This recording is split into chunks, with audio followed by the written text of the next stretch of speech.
శాలేం స్వరం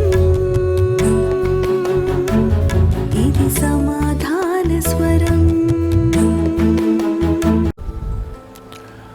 దేవుని పరిశుద్ధమైన ఘనమైన నామానికి మహిమ కలుగును గాక.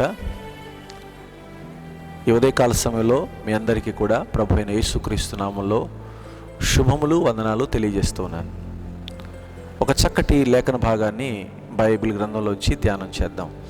చదువుదాం ప్రియులరా. యెహోషువ గ్రంథం 1వ అధ్యాయం 9వ వచనాన్ని చదువుతున్నాను.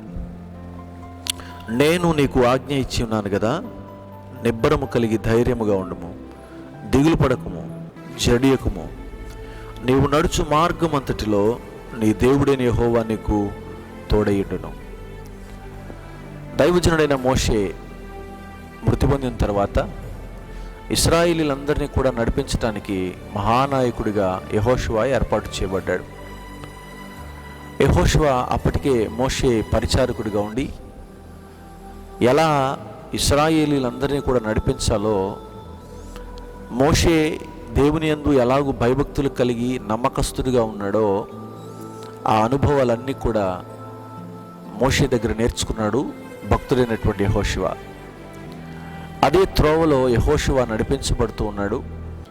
దేవుడు అతని నాయకుడిగా చేసిన తర్వాత యెహోషువ ఇశ్రాయేలీలు నడిపించడానికి సిద్ధపడుతూ ఉన్నప్పుడు దేవుడు యెహోషువతోటి అనేక వాగ్దానాలు చేశాడు. అనేక వాగ్దానాలలో ఇది చదువుతున్నటువంటి మాట కూడా ఈ మంచి వాగ్దానాన్ని మనం జ్ఞాపకం చేసుకుంటున్నాం. నిబ్బరము కలిగి ధైర్యముగా ఉండుము, దిగులు పడకము, జడియకుము. నీవు నడుచు మార్గం అంతటిలో నీ దేవుడైన యెహోవా నీకు తోడైండు అన్నాడు. దేవుని యొక్క వాగ్దానం చూడండి ఎంత ఆశీర్వాదకరంగా ఉందో. నేను నీకు ఆజ్ఞ ఇచ్చాను కదా, నువ్వు నిబ్బరము కలిగి ధైర్యంగా ఉండు. నువ్వు భయపడొద్దు యెహోషువ, నువ్వు నిబ్బరం కలిగి ధైర్యంగా ఉండు. జడియొద్దు, భయపడొద్దు, జడియొద్దు, దేనికి అదిరిపోవద్దు. నువ్వు నడుచు మార్గం అంతటిలో యెహోవా నీకు తోడై ఉంటాడు. ఎంత అద్భుతమైన వాగ్దానం. యెహోషువ ఇప్పుడు ఇశ్రాయేలీలందరినీ పాలుతేనెలు ప్రవహించు కనాను దేశానికి, స్వాస్థ్యపు భూమిలోనికి తోడుకొని వెళ్ళాలి. ముందున్న మార్గం అతనికి తెలియదు, ఇంతకుముందు ఎప్పుడు వెళ్ళిన త్రోవ కాదు. ఇంతమంది జనాంగాన్ని దేవుని మాట చేత నడిపించాలి. అలా నడిపించడానికి, ఇశ్రాయేలీలందరినీ తోడుకొని వెళ్ళడానికి చాలని ధైర్యం, అంటే ధైర్యం చాలని స్థితిలో యెహోషువ ఉన్నప్పుడు దేవుడు అతని వాగ్దానం ఇచ్చి ధైర్యపరుస్తున్నాడు. యెహోషువ, నువ్వు భయపడద్దు, ధైర్యం వహించు, నిబ్బరంగా ఉండు. ఇదిగో నువ్వు వెళ్ళే మార్గం అంతట్లో నేను నీకు తోడై ఉంటాను. ఎంత అద్భుతమైన మాట. నువ్వు నడిచే మార్గం అంతట్లో నేను నీకు తోడై ఉంటాను, నువ్వు నిబ్బరం కలిగి సాగిపో అన్నాడు ప్రభు.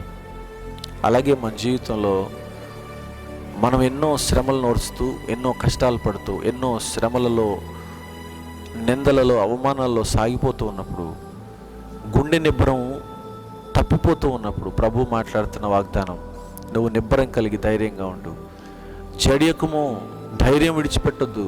ఇదిగో నీవు నడుచు మార్గం అంతట్లో కూడా యెహోవా నీకు తోడై ఉంటాడు. ఇంతకుముందు వెళ్ళని మార్గంలో నువ్వు ప్రయాణం చేయబోతున్నావు.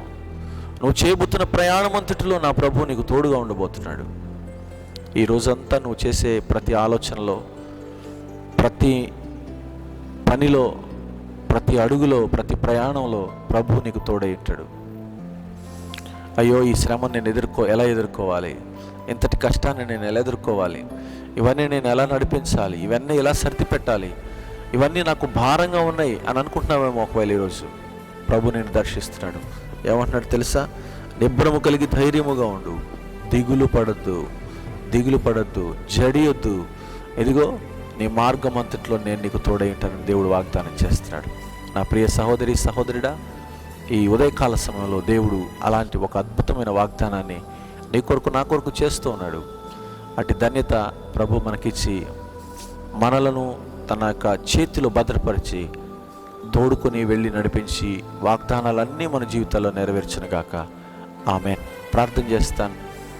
తల్ల వంచి కళ్ళు మూసుకోనండి. పరిశుద్ధుడా, ప్రేమగల తండ్రి, నీకు వందనాలు. కొన్ని మాటలు నీ వాక్యంలో ధ్యానం చేశాం.